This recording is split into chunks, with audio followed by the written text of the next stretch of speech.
அனைவருக்கும் வணக்கம். நான் உங்கள் வாசுதேவன் பேசுகிறேன். இந்த காணொளி காட்சியின் மூலம் மீண்டும் உங்கள் அனைவரையும் சந்திப்பதில் எனக்கு மிக்க மகிழ்ச்சி. ஒரு கிராமம் இருந்தது. அந்த கிராமத்துல ஒரு வாலிபன் இருந்தான். அந்த வாலிபன் ஒரு வியாபாரம் செஞ்சு வந்தான். அந்த வியாபாரத்தினுடைய தேவைக்காக அப்பப்போ அந்த கிராமத்துல இருக்கிற எல்லார்கிட்டயும் கடன் வாங்குவான். அந்த வியாபாரத்துல முதலீடு செய்வான். மறுபடியும் வியாபாரத்தை நடத்துவான். மறுபடியும் அதுல நஷ்டம் வரும். மறுபடியும் கிராமத்துல இருக்கிறவங்க கிட்ட கடன் வாங்குவான். மறுபடியும் வியாபாரத்துல முதலீடு செய்வான். மறுபடியும் வியாபாரத்துல நஷ்டம் வரும். அப்படியே கூட தொடர்ந்து அந்த நஷ்டத்தினால அந்த கிராமத்துல இருக்கிற மக்கள் கிட்ட வாங்கின கடனை வந்து அவன் கடைசி வரைக்கும் கொடுக்க முடியாம அது ஒரு பெரிய தொகையா வந்து இப்போ நிக்குது. ஸோ என்ன பண்றதுனே தெரியல. இப்போ யாருக்கிட்டையும் அந்த கிராமத்துல கடன் கேட்டாலும் யாரும் கொடுக்க முன் வர மாட்டாங்க. அப்படியும் கேட்டாலும் நீ ஏற்கனவே வாங்கின கடனை திருப்பி கொடு, அதுக்கப்புறமா வந்து கடன் கொடுக்குறதா இல்லையான்றதை யோசிக்கலான்ற அளவுக்கு இப்ப அவனுடைய நிலைமை வந்து ரொம்ப பரிதாபமா இருக்கு. வியாபாரத்தையும் தொடர்ந்து நடத்த முடியல. யாருக்கிட்ட கேட்டாலும் கடனும் கொடுக்க மாட்டாங்க. அந்த ஊர்ல ஒரு பெரியவர் இவனுடைய நிலையை வந்து புரிஞ்சுக்கிட்டு அவனுக்கு ஒரு ஆலோசனையும் சொன்னார். தம்பி, கடன் கொடுத்தான் பட்டி அப்படிங்கிற ஒரு கிராமம் இருக்கு. அந்த கிராமத்துல போயிட்டு நீ யாருக்கிட்ட கடன் கேட்டாலும் கண்டிப்பா உனக்கு வந்து உதவி செய்வாங்க. நீ போயிட்டு அந்த ஊர்ல கடன் வாங்கிட்டு வந்து உன்னுடைய தொழிலை வந்து தொடங்குப்பா. மறுபடியும் தொடர்ந்து நடத்து, மனம் தளராம நடத்து அப்படின்னு சொல்லி ஆலோசனையும் சொல்லி அந்த கிராமத்துக்கான வழியையும் சொல்லி அனுப்பிச்சார். ஸோ இந்த வாலிபன் காலங்காத்தாலுமே எழுந்து நல்லா ரெடி ஆயிட்டு அந்த கிராமத்துக்கு அவர் பெரியவர் சொன்ன மாதிரி அந்த வழியை தேடிக்கிட்டு கிளம்பிட்டான். அந்த கிராமத்துக்கான வழி வந்து பார்த்தீங்கன்னாக்கா சில வயல்வெளிகளில நடந்து போக வேண்டியதா இருக்கு. ஸோ வரப்புகள்லையும் வயல்கள்லையும் அவன் நடந்து போக வேண்டியதா இருக்கு. ஸோ அப்படி வரப்புகள்லையும் வயல்கள்லையும் அவன் நடந்துட்டு போற வழியில அந்த வழியில அங்க ஒரு காட்சியை அவன் பார்க்குறான். அந்த காட்சி என்னன்னா, அந்த வயல்வெளிகளில சில விவசாயிகள் ஆண்களும் பெண்களுமாக சில விவசாயிகள் வேலை செஞ்சுட்டு இருக்கிறாங்க. அதுல ஒரு விவசாயிக்கு பாம்பு கடிச்சு அவன் வயல்வெளியில விழுந்துட்டு உயிருக்கு போராடிய நிலையில அங்க இருக்கிற விவசாயிகள்லாம் ஓடி வந்து அவனை காப்பாற்றணும்னு தீவிரமா முற்பட்டு அவனுக்கு என்ன பண்ணலாமோ வைத்தியம் எல்லாம் பண்ணி பார்க்குறாங்க. அங்க இருக்கிற பாம்பு முறி தழை எல்லாத்தையும் கொண்டு வந்து அவனுக்கு வாயிலேயே ஊத்துறதும் பாம்பு கடிச்ச இடத்துலலாம் வைக்கிறதுமா அவனுக்கு எவ்வளவோ ட்ரை பண்றாங்க அவனை காப்பாற்றணும்னு. ஆனா அந்த விவசாயி பலன் இல்லாம இறந்து போயிடுறான்.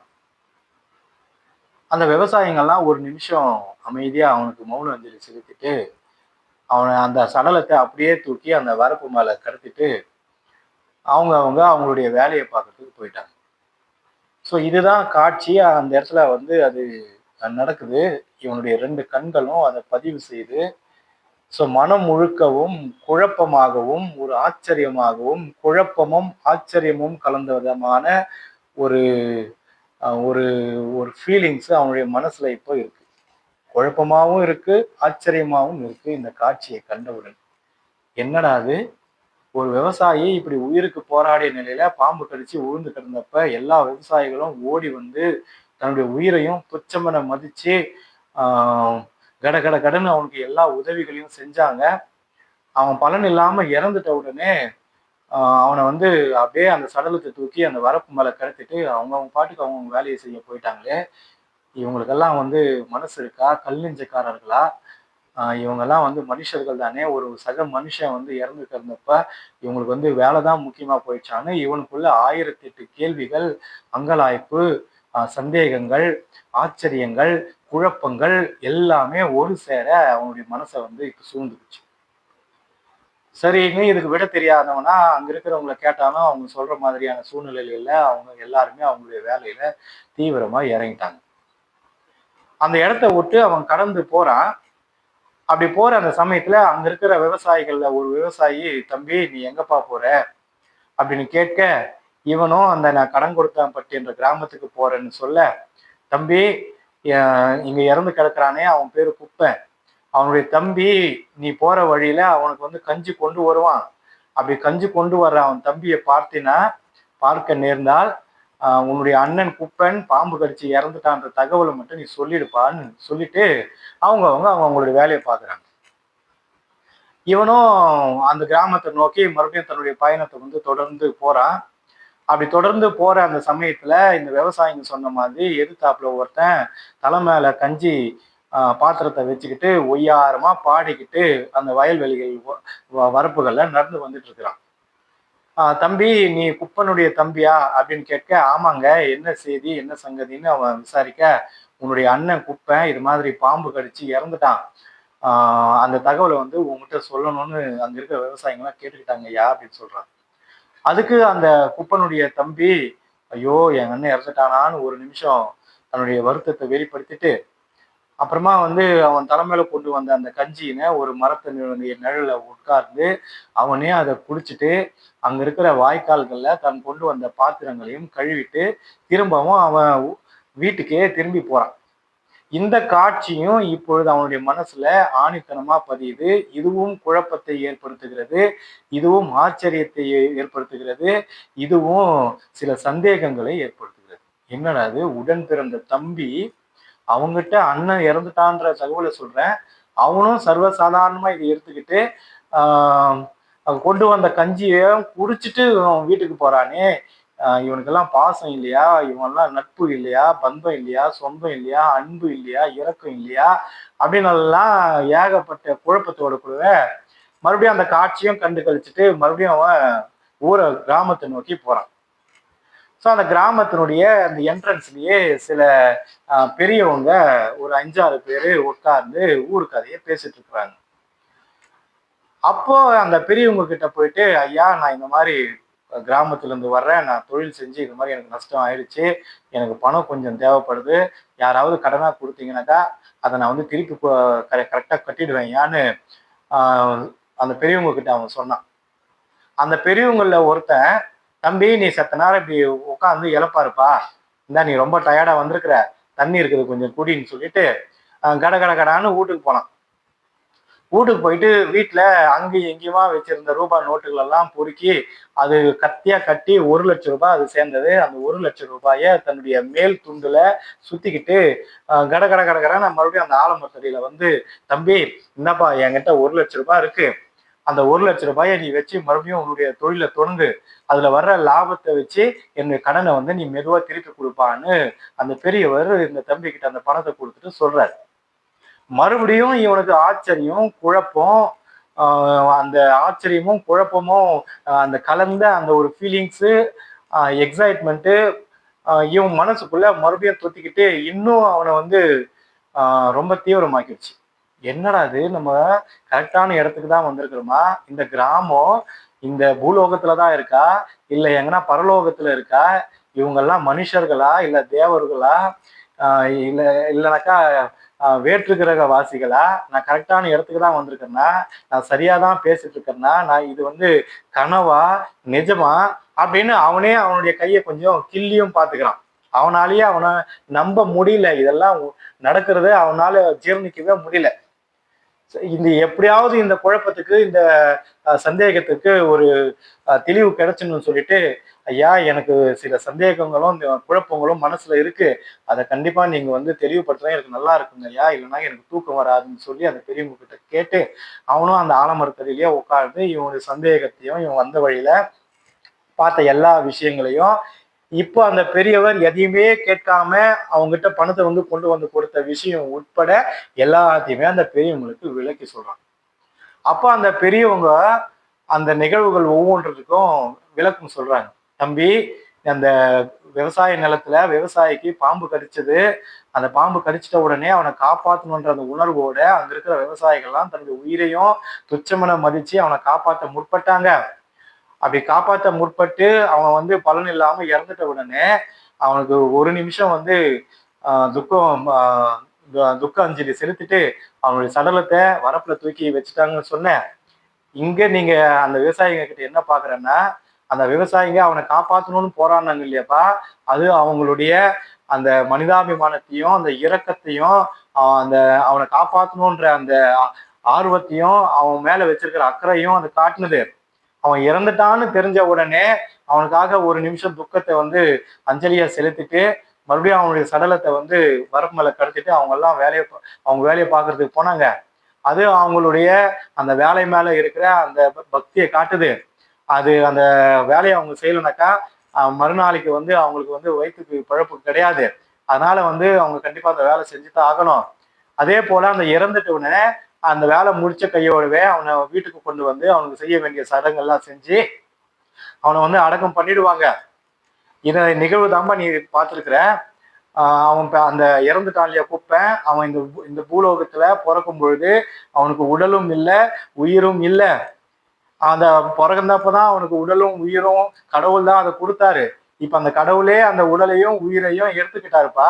இதுக்கு எதுக்கு நாம கஷ்டப்படணும், இதுக்கு எதுக்கு நம்ம துன்பப்படணும், துயரப்படணும், அழுகணும் அப்படின்னு அந்த பெரியவர் இவங்க கிட்ட சொல்லவே மறுபடியும் இவனுக்கு ஆச்சரியம் தாங்கவே முடியல. சரிப்பா, உங்க ஊர்ல இது மாதிரி யாராவது இறந்துட்டாங்கனாக்கா நீங்க என்ன பண்ணுவீங்கன்னு அந்த பெரியவர் இவனை பார்த்து கேட்க, இவன் வாயை மூடிட்டு சும்மா இருந்தானா?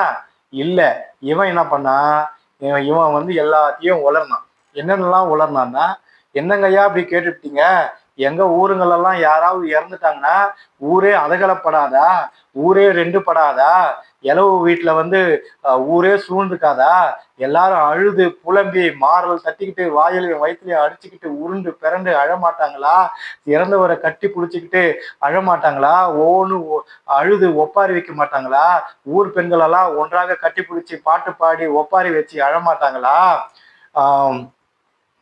வெடி சத்தங்கள் கேட்காதா, பட்டாசுகளை கொளுத்தி தங்களுடைய துக்கத்தை வந்து வெளிப்படுத்த மாட்டாங்களா, பறை இசை காது கிழிக்காதா, பேண்டு வாத்தியங்கள் விண்ணை பிளக்காதா, இன்னும் கூட தேர்ப்பாடைகளும் பூ பாடைகளும் கட்டி அவரை வந்து கொண்டு போய் அடக்கம் பண்ண மாட்டாங்களா, அதே போல தன்னுடைய சொந்த பந்தங்களுக்கெல்லாம் 8 திக்குங்கும் இருக்கிற சொந்த பந்தங்களுக்கெல்லாம் சொல்லி அவங்கெல்லாம் மாலை மரியாதையோட வந்து அஞ்சலி செலுத்த மாட்டாங்களா, இறந்தவர்கள் வந்து ஒரு நாள் வச்சிருந்து எல்லா மாலை மரியாதையோட அவங்கள வந்து அடக்கம் பண்ணுவாங்க ஐயா. அதே போல பெரிய தலைவர்கள்லாம் இறந்துட்டாங்கனாக்கா ஊர் முழுக்க கடை அடிச்சு பந்து பண்ணி ஸ்ட்ரைக்கு பண்ணி பஸ் கண்ணாடி எல்லாம் உடைச்சி ஆட்டோ கண்ணாடி எல்லாம் உடைச்சி கடைங்களெல்லாம் மூடி இது எல்லாத்தையும் கொளுத்தி ஊரே அதகலப்பட்டு ரெண்டு பட்டு எல்லாருமே சின்ன பின்னமாய் சீரழிய மாட்டாங்களா. அதே போல முதலமைச்சர்களோ பெரிய தலைவர்களோ இறந்துட்டாக்கா மெரினாவில் இடம் ஓணுன்னு சண்டை போட்டு வன்முறையில ஈடுபட்டு கோர்ட்டு கேஸுன்னு போயிட்டு இடத்த பிடிச்சி மெரினாவில் கொண்டு போய் புதைக்க மாட்டாங்களா. இராணுவ வீரர்கள் எல்லாம் இறந்துட்டாங்கனாக்கா இராணுவ மரியாதையோட வானத்தை நோக்கி துப்பாக்கிகள் முழங்க தேசிய கொடியை போற்றி அந்த இராணுவ வீரர்களை இராணுவ மரியாதையோட அடக்கம் பண்ண மாட்டாங்களா. இப்படியெல்லாம் கூட எங்க ஊர்ல எல்லாம் ஒருத்தர் இறந்துட்டாங்கனாக்கா அவங்களுடைய துக்கத்தை வெளிப்படுத்துவாங்க, அவங்களுடைய ஆதங்கத்தை வெளிப்படுத்துவாங்க, அவங்களுடைய கஷ்டத்தை வந்து வெளிப்படுத்துவாங்க. உள்ள வந்து பகைமை உணர்வு இருந்தா கூட ஒப்பாரி வச்சு அழுவாங்களே, கடமைக்காவது அழுவாங்களே, அழணுமேன்னு அழுவாங்களே, நீங்க என்னங்க ஐயா இப்படி சிம்பிளா சொல்லிட்டீங்களேன்னு இவன் சொல்ல, அந்த பெரியவர் என்ன என்ன பண்ணாரா, தம்பி எங்க நான் கொடுத்துட்டு அந்த 1 லட்ச ரூபாய் கொஞ்சம் காட்டுன்னு சொல்லிட்டு அவங்ககிட்ட இருந்து வெடுக்குன்னு பிடிங்கிட்டாரான். ஏங்க ஐயா நீங்க கொடுத்த காசை நீங்களே பிடிங்கிட்டீங்கன்னு அந்த தம்பி கேட்க, ஏன்பா செத்து போன பணத்தை விடவே உங்களுக்கு மனசு இல்லாத பொழுது நான் கொடுத்த கடனையா நீ திருப்பி கொடுக்க போற அப்படின்னு சொல்லிட்டு அந்த கொடுத்த கடனையும் திருப்பி பிடிங்கிட்டாரான். ஸோ இது 1980, 90களில் அகில இந்திய வானொலியில இன்று ஒரு தகவல் நிகழ்ச்சி தொகுப்புல தென்கட்சிக்கோ சுவாமிநாதன் அவர்கள் சொன்ன ஒரு சின்ன கதை. ஸோ இந்த கதையிலிருந்து நமக்கு என்ன தெரியுதுன்னா, ஒரு மனுஷன் உயிரோடு இருக்கிற நாள் மட்டும்தான் அவர்களோடு நம்ம அன்பு பாராட்ட முடியும், அவங்களுக்கு நம்ம வந்து இரக்கம் செய்ய முடியும், அவங்களுக்கு உதவி செய்ய முடியும். நம்ம கண்ணுக்கு எதிர்க்கவே நம்ம பெத்த அப்பாவும் அம்மாவும் உயிரோடு இருக்கும்போதே அவங்க கூட நம்ம நல்லா பேசி நட்புறவாடி அன்பையும் பாசத்தையும் அவங்களோட நம்ம பகிர்ந்து அவங்களுக்கு தேவையான எல்லா சகலவித உதவிகளையும் நம்ம செஞ்சு அவங்கள வந்து நம்ம நல்லா பார்த்துக்கணும்ப்பா. அவங்க இறந்துட்ட பிறகு அவங்களுடைய போட்டோவுக்கு பெரிய மாலையை போட்டு அப்புறம் ஊரையெல்லாம் வரவழைச்சு கறி விருந்து வச்சு நான் என்னுடைய அப்பாவுக்கு நான் மெச்ச செய்யறேன்னு நீ ஊருக்கெல்லாம் சோறு போட்டினா அதுல எந்த புண்ணியமும் இல்லை. ஸோ ஸோ தன்னுடைய அப்பா உயிரோடு இருக்கும்போதே அட்லீஸ்ட் கஞ்சியாவது ஊற்றணும். அது நம்மளுடைய கடமை. ஒவ்வொரு பெத்த பிள்ளைக்கும் பொண்ணுக்கும் அது கடமை. உயிரோடு இருக்கும்போது எப்ப சாவான்னு எதிர்பார்த்து நின்று காத்து நின்று செத்துட்ட பிறகு ஊரு மெச்ச பேனர் பேனர் அடிச்சு, போஸ்டர் அடிச்சு, நியூஸ் பேப்பர்ல ஆட கொடுத்து, ஊரெல்லாத்தையும் கூப்பிட்டு ஒப்பாரி வச்சு அழுது நீலி கண்ணி வலிச்சு செஞ்சினா அது கடவுளுக்கே அடுக்காது. கடவுள் தான் மனித உருவுல உயிரோட நம்ம நிக்கிற அப்பா அம்மா, அவங்களுக்கு நம்ம சேவை செய்யறோம். உயிரோடு இருக்கும்போது ஒருத்தரோடு கூட அன்பு பாராட்டுறது தான் இந்த உலகத்துல மிக சிறந்த பண்பு. அவர்கள் இறந்த பின்பு துக்கத்தை போலியாக வெளிப்படுத்தி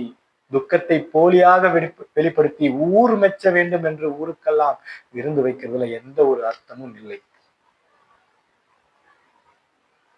இந்த காணொளி காட்சியினை ஆரம்பம் முதல் இறுதி வரை பொறுமையோடு கண்டுகளித்த உங்கள் அனைவருக்கும் மீண்டும் ஒரு முறை நன்றி பாராட்டி உங்களிடமிருந்து விடைபெறுவது உங்கள் அன்பு வாசுதேவன். இந்த காணொளி காட்சி உங்களுக்கு பிடித்திருந்தால் இந்த காணொளி காட்சியை லைக் பண்ணுங்க, ஷேர் பண்ணுங்க, சப்ஸ்கிரைப் பண்ணுங்க, மறக்காம பெல் ஐக்கானை தட்டுங்க. நன்றி, வணக்கம்.